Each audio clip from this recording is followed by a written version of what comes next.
Major محمد طفیل جو کہ پہلی جنگ عظیم 1914 کو بھارتی شہر ہوشیارپور میں پیدا ہوئے، ابتدائی تعلیم دینی مدرسے سے حاصل کی، جہاں پر سکول کا نظام ہونے کے ناطے آپ لوگوں نے میٹرک وہاں سے کلیئر کی۔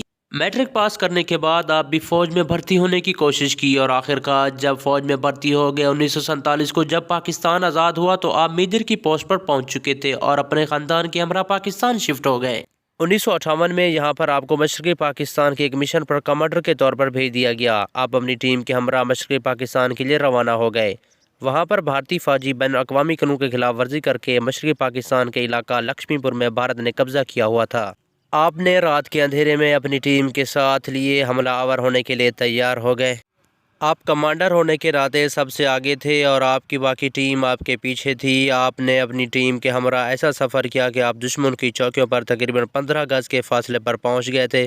رات کے اندھیری میں جب دشمن کو پتہ چلا تو اس نے اندھا دھند فائرنگ کر دی۔